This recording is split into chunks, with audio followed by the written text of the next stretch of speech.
Mesdames et messieurs, bonsoir à toutes et à tous. Bienvenue dans votre émission La Diaspora. Aujourd'hui, nous avons le plaisir de recevoir Monsieur Daniel Sunda Lang, directeur des Handicaps International Suisse, une organisation engagée pendant plus de 40 ans aux côtés des personnes handicapées et des populations vulnérables dans plus de 60 pays. Au cours de cette émission, mesdames et messieurs, nous parlerons bien sûr de son engagement, des réalités du terrain, des défis humains, de la politique du monde humanitaire et pourquoi pas de sa vision pour un monde plus inclusif. Alors, avant d'entrer dans le vif de notre émission, fidèles téléspectateurs, nous allons vous informer que M. Daniel Sunda Lang est diplômé en sociologie à l'Université de Genève.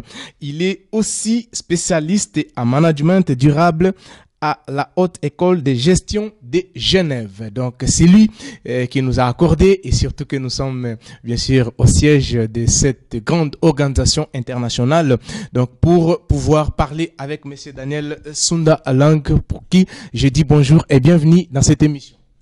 Bonjour, merci beaucoup de cette opportunité de nous exprimer avec vous. Merci beaucoup de nous avoir accordé cette interview. C'est pour éclairer l'opinion nationale tant qu'internationale de ce que vous êtes en train de faire. Déjà, le titre Handicap International, c'est quelque chose qui touche le monde tout entier. Et nous allons commencer avec vous tout en vous posant la toute première question de savoir si vous pouvez quand même parler de votre parcours et de ce qui vous a conduit à prendre la direction des Handicaps International Suisse. Merci beaucoup. Alors, comme vous l'avez déjà dit en introduction, j'ai donc un parcours d'abord académique dans les sciences sociales. C'est la raison d'ailleurs pourquoi j'ai débarqué à Genève, parce que moi j'ai grandi dans une autre partie de la Suisse, à Bâle. C'est là où on parle allemand.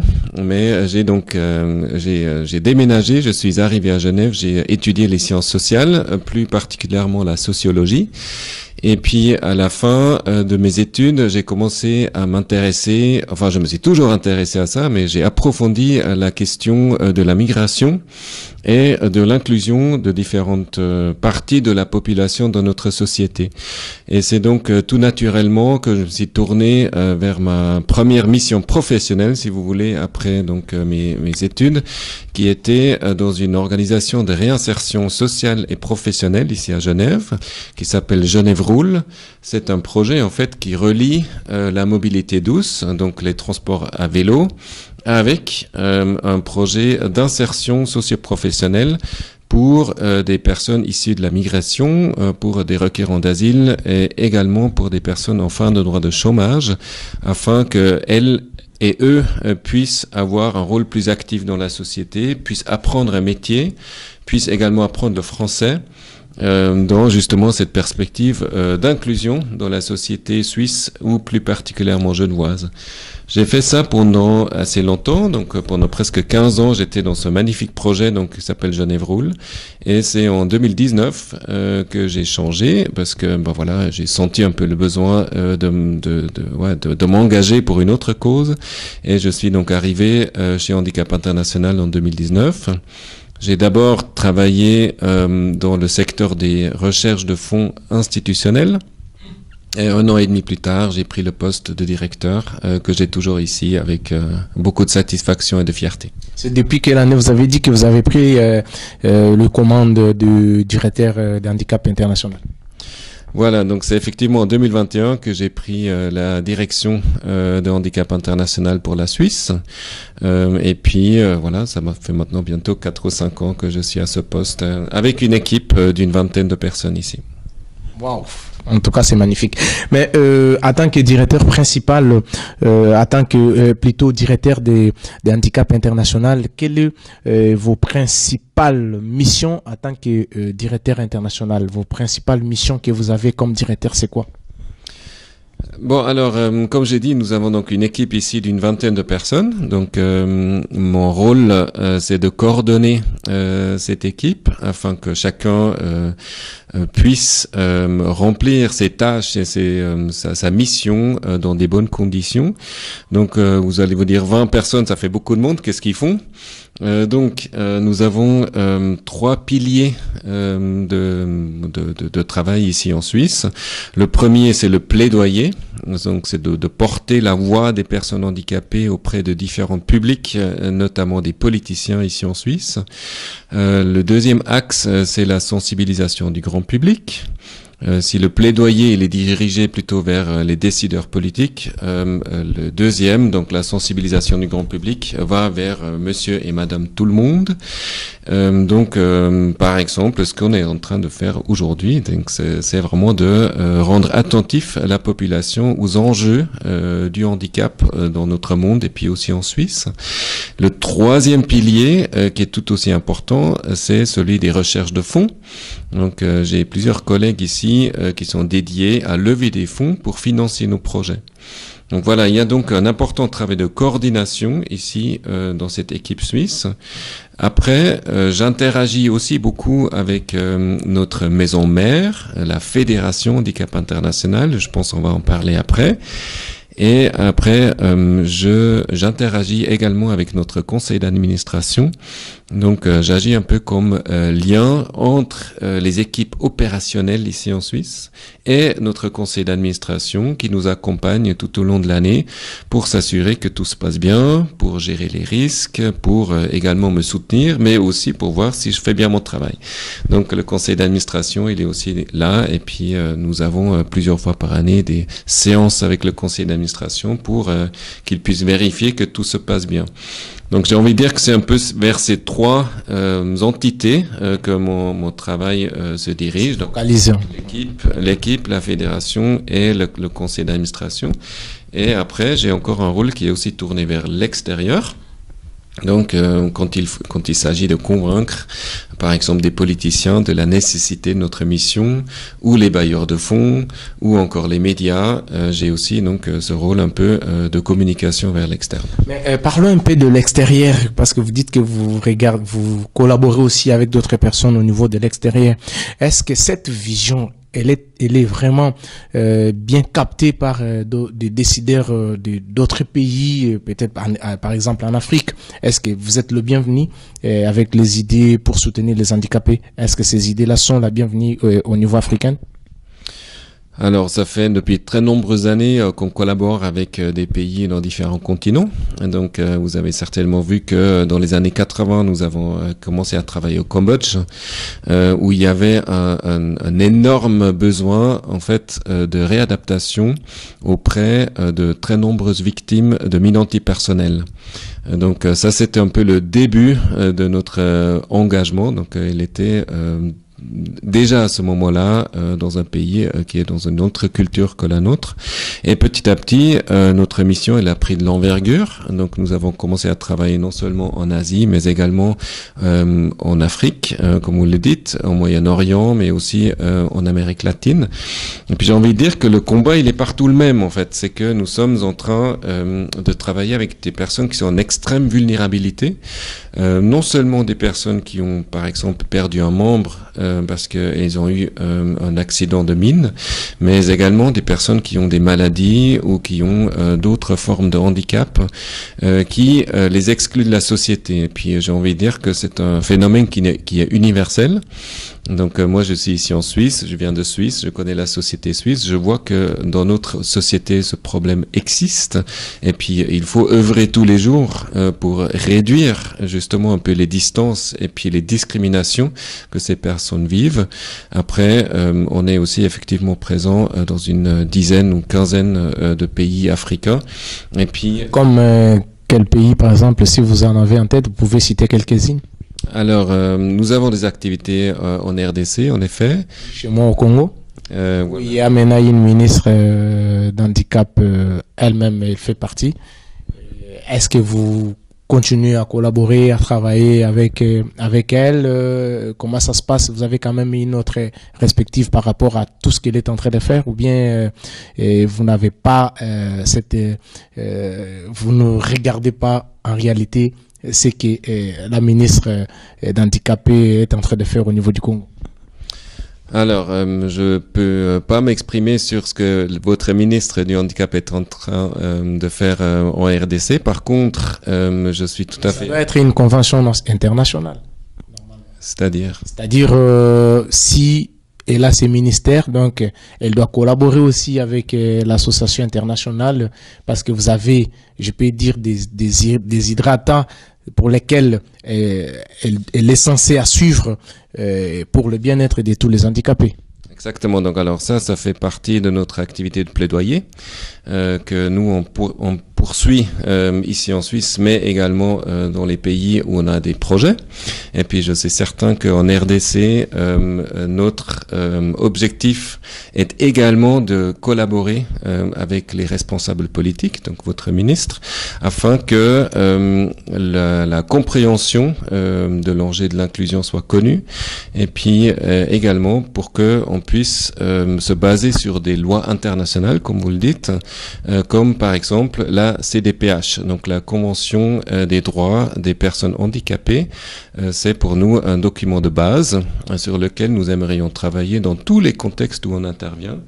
Et puis là, en fait, où nous avons des projets, on est toujours en contact avec trois types d'acteurs. Donc le premier, ce sont les personnes directement impactées par le handicap. Donc nous avons toujours des activités avec elles afin d'améliorer leur vie, leurs chances et leurs possibilités d'inclusion. Deuxième, ce sont les professionnels. Donc on travaille bien sûr avec les professionnels de la santé afin d'améliorer de nouveau les conditions et l'accès aux soins des personnes en situation de handicap. Et le troisième type d'acteurs, c'est celui que vous citez, donc ce sont les décideurs politiques afin de les sensibiliser à leurs obligations en lien avec le handicap. Donc voilà, j'ai pas beaucoup d'éléments à vous dire aujourd'hui sur votre ministère. Est-ce que la collaboration entre vous et elle, ça se passe bien? Parce que vous disiez tout à l'heure qu'il y a une collaboration, vous faites des collaborations. Ça marche bien? Ça va cette collaboration? Bien, il y a des petits couacs. Donc, comme dans toute collaboration, il y a des défis, et puis il y a des choses qui se passent bien. Donc, sur ce cas précis, j'ai pas assez d'informations pour vous le dire aujourd'hui, mais de nouveau, je pourrais vous mettre facilement en contact avec mes collègues qui font ça au jour du jour, et puis ils pourront vous donner des informations. Ce que je peux dire, c'est que notre engagement, il est sur la longue durée. Donc nous on est vraiment dans les pays aussi longtemps qu'il le faut. Souvent on est là depuis des décennies. Je crois savoir qu'en RDC on est aussi depuis plusieurs décennies en fait. On a cette présence. Et puis je peux absolument pas vous dire quelle est la qualité de nos échanges avec la ministre du handicap en RDC aujourd'hui. Les défis sont énormes, mais monsieur le directeur, au niveau de la RDC, les défis sont tellement énormes. Il y a des handicapés qui sont là, qui manquent même de béquilles. Il y a beaucoup de choses qui manquent là-bas. Et bon, je pense que quand ils vont voir cette émission avec vous, ils seront vraiment certainement contents de voir que quand même il y a au niveau international, nous sommes venus à votre recherche parce que c'était une émission qui était très attendue pour qu'ils puissent quand même comprendre, parce qu'il y a des fois d'autres, ce qui s'est dit le plus bas, donc c'est ce qui s'est dit. Donc ça sort pas au niveau du média, ils disent non, peut-être que vous envoyez des dons là-bas et tout ça, ça n'arrive pas, ils continuent toujours à couper dans la misère. Donc quand je parle de la misère, c'est pas la misère de quoi manger, mais pour un handicapé avoir le béquille, avoir un vélo d'handicapé, tout ça, c'est quelque chose de plus important. Mais des fois, ils n'ont pas ça. Est-ce qu'aujourd'hui, à travers cette émission, vous pouvez quand même dire, est-ce que vous avez des dons que vous envoyez aussi en RDC par rapport à ça? Alors nous, on récolte des dons de plusieurs manières. On fait du fundraising auprès du grand public. Après, nous avons des grands donateurs, donc des mécènes, et nous avons aussi des contrats avec les bailleurs institutionnels ou les États, en fait, qui financent des projets. Donc en Suisse, on fait ces trois différents types de collecte de fonds. Et puis la collecte qu'on appelle mutualisée, donc c'est la collecte qui revient des donateurs privés.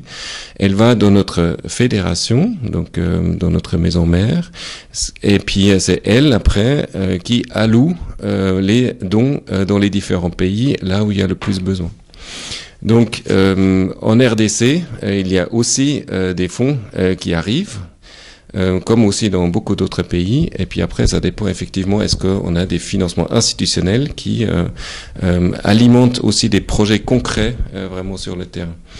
Après, c'est vrai que dans nos activités, nous avons, comme vous l'avez dit tout à l'heure, une mise à disposition de matériel qui est nécessaire pour que les personnes puissent, par exemple, retourner à l'école, puissent bénéficier d'une formation professionnelle. Donc, ça peut être des béquilles, ça peut être des fauteuils roulants, ça peut aussi être des soins nécessaires afin que chacun puisse être inséré et inclus dans les activités normales de la société. Voilà, merci. Mais aujourd'hui, pour la Suisse, quelles sont les grandes priorités d'handicap international aujourd'hui, actuellement en Suisse? Alors, nous avons un très grand défi aujourd'hui. C'est un peu que le paysage du financement, il est vraiment bouleversé. Il n'y a plus de financement? Alors, vous avez certainement vu les coupures budgétaires qui sont intervenues en début de cette année au sein de l'administration des États-Unis. Les États-Unis. Donc, les États-Unis ont été un très grand bailleur de fonds pour nous. Ça couvrait à peu près les 15% de notre budget annuel. Et puis, ça a été vraiment drastiquement revu à la baisse.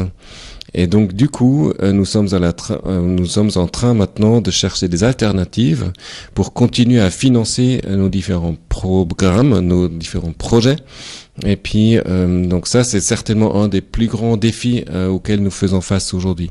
Après, il n'y a pas que ça. Et il y a aussi un changement un peu dans le discours quand on parle de inclusion. Parce que pour nous, on s'est toujours vraiment battu pour les différentes valeurs qui sont les nôtres. Et puis la valeur de l'inclusion, c'est évidemment une des plus importantes. Et puis aujourd'hui, quand on voit que le discours des différents décideurs politiques dans le monde a radicalement changé, quand on voit qu'aujourd'hui on est de nouveau en train de prôner un peu le droit du plus fort, ça nous fait vraiment peur il y a une espèce de shift dans les valeurs qui fait que peut-être notre mission, nous devons de nouveau nous battre pour la légitimité même de notre mission, que nous devons de nouveau nous justifier à quel point c'est important que les plus vulnérables, les personnes en situation de handicap, les personnes malades, les femmes, les filles, les personnes âgées, doivent absolument être inclus dans toutes les démarches politiques que nous faisons, dans toutes les politiques des différents États. Et puis ça, c'est peut-être un problème qui est presque encore plus important que celui que nous sommes en train de vivre aujourd'hui avec les coupes budgétaires. Mais quand vous dites que l'administration Trump a coupé le budget pour... c'est pas seulement pour vous, pour presque toutes les organisations. Au niveau international, où est-ce que vous vous entendez aussi avec vos collègues d'autres organisations? Qu'est-ce que vous envisagez faire? Et pourquoi attendre seulement les moments? Parce que ça s'est dessiné déjà lors de sa campagne électorale. Il le disait tout haut que dès que moi j'accéderai de nouveau à la Maison Blanche, voici ce que moi je ferai, tout ça. Mais pourquoi avez-vous attendu jusqu'à ce que lui accède et puis qu'il puisse couper le budget, et là vous commencez à vous battre? Et qu'est-ce que vous y pensez? Vous y pensez maintenant faire quoi avec d'autres organisations? Faire pression ou bien tourner, aller vers la Chine? Parce qu'elle est devenue aussi une grande puissance, hein? C'est une excellente question. Alors tout d'abord, je pense pas qu'on ait attendu que Monsieur Trump il annonce de couper radicalement dans l'aide internationale. On est dans ces réflexions depuis toujours. Nous essayons d'avoir un équilibre sain entre nos différentes sources de financement. Donc, je vous ai dit avant, nous avons des donateurs privés, nous avons des donateurs publics. Et puis, nous veillons toujours à ce que l'équilibre entre les deux soit là et que nous ne sommes pas trop dépendants d'une seule source de financement. Maintenant, on s'est déjà préparé ces dernières années à ce que justement on soit prêt à réagir quand certains États vont couper dans leur financement pour l'aide internationale. Parce que la tendance, vous avez raison, elle était là déjà avant. Et puis Trump, il a toujours été très clair sur ses intentions si jamais il gagnerait une deuxième fois une élection. Maintenant, là où on était pris de court, c'est à quel point ça a été rapide. Donc en fait, avec ces décrets présidentiels, l'arrêt de nos projets, c'était vraiment d'un jour à l'autre. Et puis de deux, aussi l'envergure de ces coupes qui était vraiment énorme. Et donc du coup, ce qui s'est ajouté à ça, c'est que les États-Unis, c'était pas les seuls qui sont allés dans cette direction. Il y avait aussi un grand nombre d'autres bailleurs étatiques qui sont allés dans la même direction, même si les coupes n'ont pas été aussi radicales et puis aussi importantes. Mais nous observons ça aussi auprès des autres États bailleurs comme l'Allemagne, la France. Ils ont emboîté les pas. Excusez-moi. Ils ont emboîté les pas. Oui, en quelque sorte, ils emboîtent le pas, pas pour les mêmes raisons, mais on est malheureusement aussi dans cette tendance-là avec d'autres pays. Là, je pense que c'est plus sur fond aussi de la guerre en Ukraine, qui a induit un espèce de changement politique en Europe où on se dit d'abord il faut qu'on se protège nous-mêmes avant de donner beaucoup d'argent. Protéger les autres. Oui, avant de donner des fonds vraiment dans la solidarité internationale. Parce que nous, en tant qu'organisation internationale, évidemment, on déplore parce que pour nous, il y a une seule humanité et puis c'est dans beaucoup de différents secteurs qui a besoin d'aide. Et puis, moi, je connais surtout le contexte suisse, où je pourrais dire que ça serait absolument pas impossible de respecter nos obligations humanitaires et puis notre tradition solidaire, plutôt que de tout fermer et puis de donner beaucoup de fonds maintenant au réarmement de la Suisse. C'est actuellement vraiment ce qui se passe. Voilà. Mais comment la branche suisse plutôt s'articule-t-elle avec l'organisation internationale? Alors, donc, Handicap International Suisse existe maintenant depuis bientôt 30 ans. Donc, on a été fondé en 1996. Et puis, d'abord, on a vécu notre vie de section suisse. Donc, c'était Handicap International Section Suisse. Et puis, il y a quelques années en arrière, il y a eu le souhait de renforcer notre organisation par une structure plus simple et puis mieux coordonnée.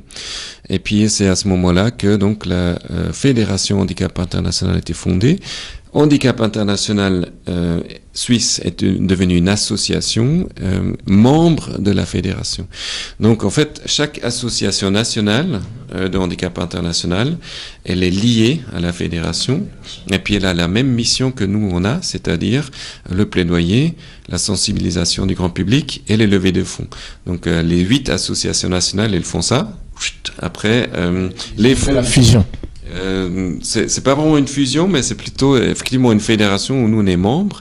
Et puis chaque membre de la fédération a cette même mission et puis surtout contribue à la mission sociale de Handicap International, notamment par les levées de fonds. Donc tous les fonds sont levés par les associations nationales. Et puis après, la fédération, elle met en œuvre la mission sociale dans les différents pays d'intervention. Mais est-ce que vous avez des projets en cours ou à venir dont vous êtes le plus fier? Alors, je ne sais pas si on peut parler de fierté, mais donc mon équipe, en tout cas, elle est extrêmement appliquée et puis elle est extrêmement dévouée pour poursuivre notre mission qui est pas des plus simples, c'est-à-dire que dans un monde où il y a tellement de conflits et puis où maintenant, comme on a discuté tout à l'heure, il y a une baisse de financement, on s'accroche vraiment afin de poursuivre notre mission au service un peu des plus vulnérables dans notre société. Je peux vous citer quelques projets. Vas-y. Donc nous avons effectivement une volonté de poursuivre nos partenariats avec les bailleurs de fonds. Et puis un des projets qui nous tient très à cœur, c'est un projet qui est financé par la Confédération suisse et puis qui vise à protéger la population ukrainienne actuellement pendant ce conflit, afin de faire face à ce conflit et puis afin de sensibiliser la population aux risques explosifs de guerre. Donc il y a beaucoup de restes explosifs de guerre qui sont en Ukraine, et puis on est dans des sessions de sensibilisation du grand public afin qu'il n'y ait pas encore plus de blessés ou plus de personnes en situation de handicap. Donc ça, par exemple, c'est un projet d'envergure qui est financé, cofinancé par la Confédération suisse. Confédération suisse, qui nous tient à cœur. Un autre qui est déjà relativement ancien, mais qui est toujours là, c'est ce monument qui est ici à la Place des Nations, qui s'appelle Broken Chair. À la Place des Nations?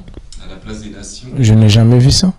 Il y a donc on va voir ça tout à l'heure. Hein. Alors on peut y aller ensemble avec plaisir. Je vais vous le présenter. Donc c'est une chaise cassée qui fait 12 mètres de haut. Donc exactement, ouais, celui-là. Ouais. Donc là il y a une photo. Ouais. En tout cas, oui, on la voit. Oui, oui. Donc ce monument, il est là maintenant depuis 28 ans. Et puis c'est quelque chose, enfin c'est une œuvre d'art qui a été mise en place par vous, pas par vous, mais par l'Handicap International. Alors c'est une initiative d'Handicap International Suisse, ensemble avec un artiste genevois qui s'appelle Daniel Berset, qui l'a construite pour nous. Et puis c'était dans le cadre de la campagne pour interdire les mines antipersonnelles. Donc les mines antipersonnelles, c'est ce fléau, cette arme des lâches, comme on l'appelle souvent, et puis qui vraiment qui inflige des blessures et du handicap vraiment sévères, notamment au sein de la population civile, et puis contre lequel on se bat depuis toujours. Et puis fin des années 90, il y a eu un consensus politique qui visait à interdire la production et l'utilisation, le stockage des mines antipersonnelles. On a rassemblé un très grand nombre d'autres organisations au sein d'une initiative qui s'appelait donc la Campagne internationale pour l'interdiction des mines antipersonnelles. Et ça a mené à un traité international qui s'appelle le traité d'Ottawa. Et puis où il y a plus que 160 pays qui ont donc signé ce traité d'Ottawa, et puis on espérait à la fin des années 90 que plus jamais il va y avoir des mines antipersonnelles dans le monde. 28 ans plus tard, malheureusement... on retombe à au même problème. En tout cas, le problème, il existe toujours. Il faut aussi dire que même s'il y a eu 160 pays qui ont signé pour ne plus jamais les utiliser, il y a aussi encore des pays qui continuent à les utiliser, malheureusement. Et puis aujourd'hui, dans les champs de bataille, et puis aussi malheureusement dans les champs de blé, il y a toujours ce problème. Et puis il y a aussi des pays qui recommencent à les utiliser. Donc on est très inquiet de cette évolution récente. Et puis c'est pour ça aussi que cette chaise, elle est toujours là, pour vraiment, d'une manière symbolique, comme vous le voyez, rappeler les dégâts que font les mines antipersonnelles. Mais quels sont aujourd'hui le plus grand défi pour les personnes en situation de handicap, notamment dans les contextes des crises humanitaires? Le plus grand défi, je pense qu'aujourd'hui, c'est la perception du handicap dans la société. On est encore trop en train de dire que telle ou telle personne qui vit avec un handicap est un membre un peu mineur de notre société. Donc ça commence déjà là. Donc comment on veut regarder le handicap au sein d'une société? Est-ce que c'est quelqu'un qu'on veut inclure comme n'importe quelle personne dans notre société? Et puis est-ce qu'on voudrait que la société elle fasse des efforts nécessaires pour inclure? Donc ça commence déjà là. Après il y a évidemment toujours aussi un problème de moyens. Donc, est-ce qu'il y a assez d'argent? Est-ce qu'il y a assez de financements qui sont là pour rendre cela possible? Et puis après, avec tout ce qui se passe dans le monde, avec les conflits, mais aussi avec le changement climatique, il devient, qui devient aussi un facteur d'exclusion supplémentaire quand, par exemple, les populations doivent fuir et puis ne sont pas en mesure d'accéder à des soins nécessaires afin d'éviter le handicap ou afin de donner les moyens nécessaires de sortir de l'exclusion qu'on a suite à un handicap. Comment l'Handicap International travaille-t-elle pour promouvoir l'inclusion dans les pays où elle intervient? Alors, on travaille sur, sur 3 différents niveaux. En fait, c'est d'abord avec les personnes elles-mêmes, afin, par exemple, de leur donner des prothèses, afin de leur donner des béquilles, des soins de réadaptation, de la physiothérapie, etc. Ça, c'est un peu le handicap tel qu'on le perçoit classiquement, mais comme vous le savez, il y a aussi beaucoup d'autres handicaps qui sont moins visibles, donc on intervient aussi sur ces niveaux-là. Donc avec les personnes elles-mêmes, donc dans les soins. Après, on travaille avec le secteur professionnel, donc avec par exemple des cliniques, avec des hôpitaux, avec... Vous avez des contrats avec eux ou bien c'est juste des partenaires qui veulent aussi vous apporter main forte par rapport à cette situation qui est, je peux dire, dramatique dans le monde? Alors bien sûr, on a toujours des contrats, donc c'est des partenariats avec de très nombreuses associations professionnelles, avec des associations locales. Et puis la troisième dimension, c'est celle des gouvernements qu'on a déjà abordé tout à l'heure. Donc nous aimerions aussi intervenir au niveau du changement politique. Donc vraiment que, par exemple, les droits des personnes handicapées soient ancrés dans les politiques de santé. Les constitutions du pays. Dans les constitutions, exactement, ouais. Dans les politiques sociales, dans les politiques de santé, afin que justement les personnes en situation de handicap aient une place qui est nécessaire justement pour viser une plus grande inclusion possible. Est-ce que vous pouvez avoir les statistiques? Qu'est-ce qui bloque d'autres pays à pouvoir instaurer cela dans leur constitution respective? Qu'est-ce qui bloque? Vous pouvez avoir la perspective de ça? Alors la réponse facile, ça serait dire ce qui bloque, c'est qu'il n'y a pas assez d'argent. Mais je ne pense pas que ce soit le cas. Parce que je pense que ce qui bloque véritablement, c'est la perception que nous avons du handicap dans nos sociétés. C'est le cas en Suisse, c'est aussi le cas dans quasiment tous les autres pays du monde. Il n'y a pas l'argent à mettre pour les handicapés, c'est ça? Voilà, donc on dit il n'y a pas de fonds, les fonds nécessaires qui sont là. Mais après, justement, comme j'ai dit, le plus important, c'est l'image que nous avons du handicap dans nos sociétés. Donc, est-ce que c'est quelque chose que nous voudrions prendre au sein, autour de notre table? Est-ce que ce sont donc des personnes qui devraient avoir leur mot à dire, qui devraient avoir part à la discussion, ou alors est-ce que c'est plutôt des personnes que nous mettrons un peu à la marge de la société parce que c'est quelque chose que nous voudrions pas voir, ou c'est parce que c'est quelque chose où on pense que c'est trop compliqué? Nous, on travaille par exemple beaucoup dans des contextes d'éducation inclusive parce que nous sommes convaincus que chaque enfant devrait avoir sa chance pour aller à l'école. Maintenant, pour un enfant en situation de handicap, ça peut être un peu plus contraignant d'aller à l'école parce que, par exemple, le chemin est long, voilà, il ne peut pas marcher. Il faut, par exemple, une rampe pour accéder à l'école parce qu'il y a des marches d'escalier. Ou après, il peut aussi avoir un peu des méthodes d'enseignement qui doivent être revues parce que parfois on dit c'est trop compliqué pour cet enfant parce qu'il est aveugle, donc il ne peut pas aller dans mon école. Il doit aller dans une école spécialisée. Mais l'école spécialisée n'existe pas. Donc voilà, nous on intervient beaucoup dans des contextes d'éducation inclusive pour s'assurer que chaque enfant puisse aller à l'école. La même chose pour l'intégration professionnelle. Souvent on dit telle ou telle personne ne peut pas travailler parce qu'elle a un handicap. Mais très souvent, les personnes en situation de handicap peuvent travailler si on leur aménage leur place de travail. Donc nous on a envie de dire qu'il faudrait qu'on sorte un peu de cette vision très individuelle, très centrée sur la personne handicap. Plutôt, on devrait regarder la société en son entier et puis sa capacité d'inclure, sa capacité d'accueillir, d'accepter des personnes différentes pour que tout le monde puisse participer. C'est vraiment ça qui doit changer. C'est notre regard sur le handicap et c'est notre analyse de l'inclusivité de la société pour que tout un chacun puisse jouer son rôle. Parce qu'on est convaincu que n'importe quelle personne peut jouer un rôle et puis que notre société elle est beaucoup plus forte si on arrive à inclure tout le monde. Aujourd'hui, vous faites partie de des décideurs, je peux dire comme ça. Vous avez la commande de cette grande organisation internationale. Mais qu'est-ce qui vous touche le plus personnellement dans ce travail que vous faites avec Handicap International? Ce qui vous touche quand vous êtes là, vous travaillez, vous vous dites non, non, non, ça vraiment, ça me tient à cœur, ça me touche de plus, c'est quoi? Moi, ce qui me touche le plus, moi, je vis dans un pays qui est hyper privilégié. Donc, nous sommes ici en Suisse, c'est un des pays les plus riches au monde. Et puis, même en Suisse, je constate tous les jours que nous ne sommes pas capables d'inclure suffisamment les personnes en situation de handicap.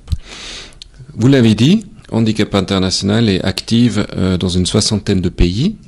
Maintenant un peu moins depuis, ça c'était en début de l'année 2025, mais malheureusement nous sommes un peu en réduction de voilure suite à nos coupes budgétaires, donc c'est plutôt 5 ans. Par Donald Trump.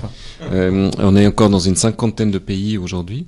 Donc moi, ce qui me touche vraiment, c'est de pouvoir accompagner quelqu'un à qui on a dit, bah pour toi malheureusement il n'y a rien à faire, vers un rôle dans la société, vers une place dans les bancs d'école, vers une place de travail, vers une place dans sa famille aussi. Parce qu'il faut bien se le dire aussi, dans certaines familles, le handicap, il est perçu comme une honte. Donc il y a parfois des parents qui disent ah non, cet enfant je veux pas le montrer dans le village parce qu'il y a un handicap. Donc moi ce qui me touche beaucoup c'est de sortir ce handicap de sa place un peu isolée vers quelque chose où on est inclus et puis où on peut avec une politique de petits pas aller de plus en plus vers l'inclusion de tout un chacun dans notre société. C'est ça qui me touche vraiment dans mon travail quotidien et aussi dans la plus grande image de ce que nous faisons depuis plus que 40 ans. Aujourd'hui, est-ce que vous avez aussi vécu un moment de terrain ou une rencontre qui a changé votre façon de voir l'handicap ou l'aide humanitaire? Alors oui, j'ai déjà eu la chance de voyager un peu dans le cadre de mes fonctions chez Handicap International. Vous avez été où par exemple? Au front, par exemple, là où il y a des guerres? Non. Non, je pense que je ne serais pas la bonne personne pour être envoyé au front. Mais j'ai en tout cas eu la chance de découvrir nos activités en Colombie et puis quelques années plus tard au Rwanda. Et puis quand j'étais... Au Rwanda, il n'y a rien là-bas? Il n'y a rien, c'est-à-dire? Là-bas, il n'y a pas la guerre là-bas. Peut-être que vous devriez partir au Congo, à l'est de chez moi. C'est là où il y a la guerre pour voir aussi comment les gens sont coupés, les bras, les jambes sont coupées, les bras coupés, les têtes décapitées, tout ça. Peut-être qu'il fallait partir là-bas au lieu d'aller au Rwanda où il n'y a rien. Bon, alors nous, on intervient sur l'aide humanitaire, donc là où justement il y a des contextes aigus, des situations humanitaires aiguës, et aussi des contextes de développement. L'aide au développement, c'est post-crise, et puis après, effectivement, on a différents types d'activités. Ce que j'ai vu au Rwanda, je trouvais que c'était quand même relativement utile, donc on a... Contrairement au Congo, ce qui se passe au Congo, c'était pas utile pour vous? Malheureusement, j'ai pas encore eu la chance de visiter au Congo, mais il faudrait qu'on aille voir ensemble. Et puis après, on pourra aussi présenter les activités de Handicap International au Congo. Donc nous faisons ça aussi. Mais ce que je voulais... Mais volontiers.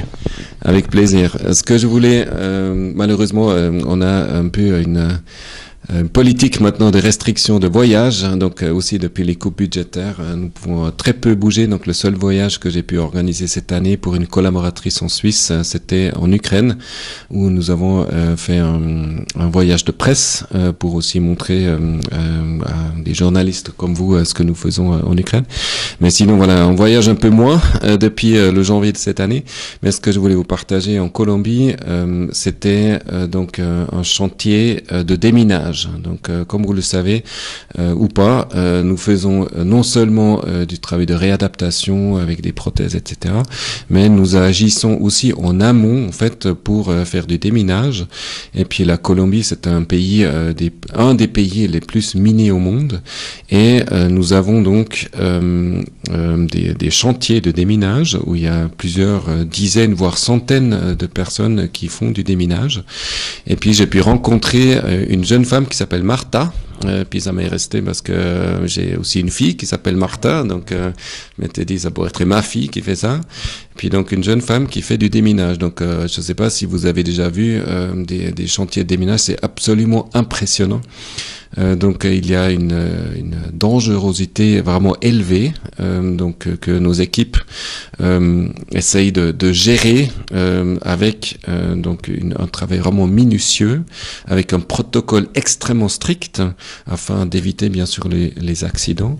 Et puis donc cette Martha, elle m'a expliqué son travail de tous les jours. Et puis donc la Colombie, c'est un pays qui est il y a une végétation très dense, et puis donc si vous voulez enlever des engins explosifs de la terre, et vous faites d'abord quasiment un travail de jardinier. Donc il faut couper l'herbe, il faut couper des arbustes, parfois des petits arbres, et après il faut gratter la terre. Et puis ça, donc on passe toujours avec un détecteur de métal pour savoir quelque chose dans la terre.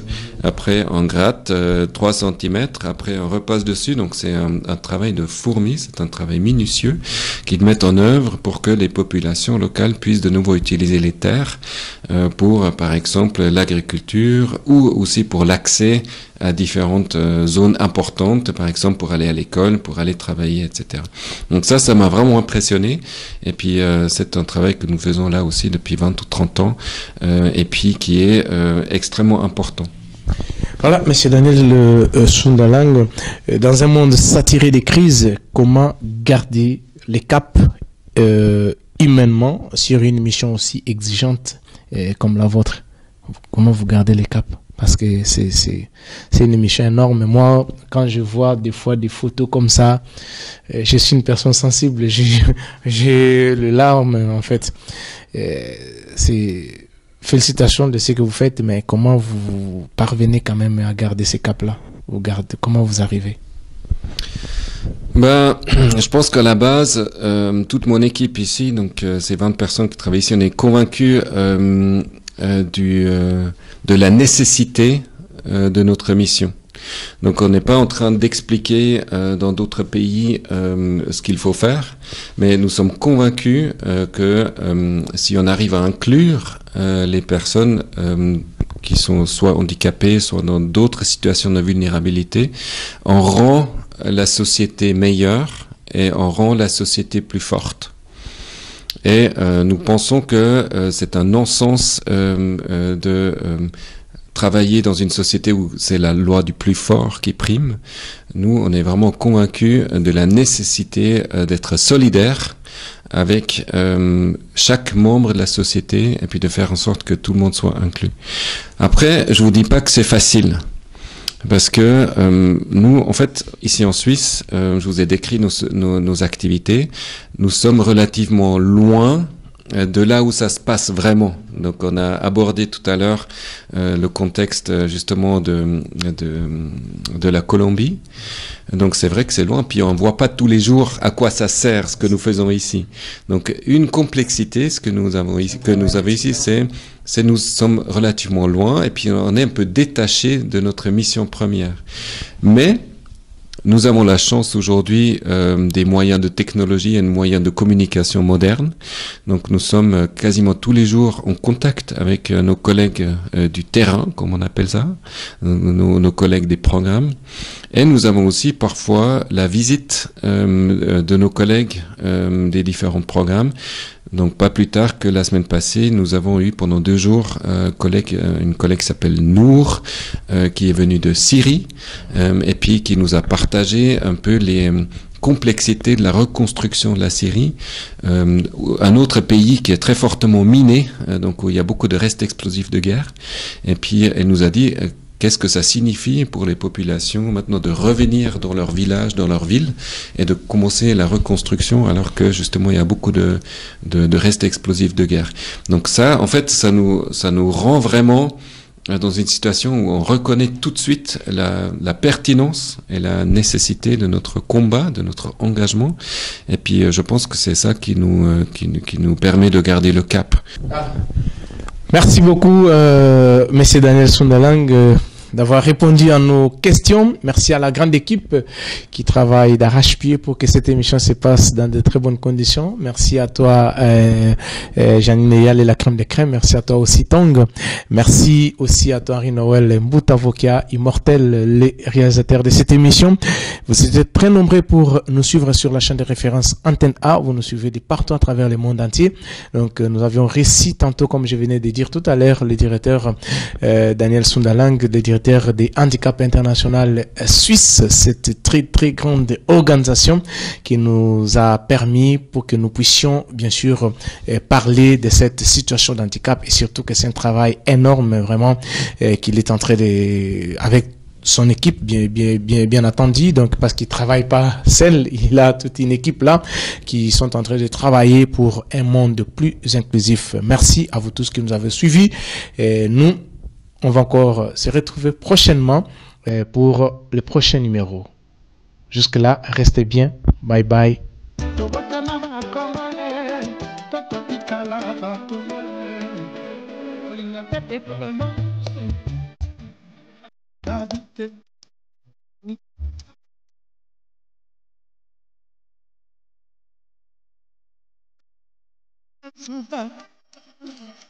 De la boca.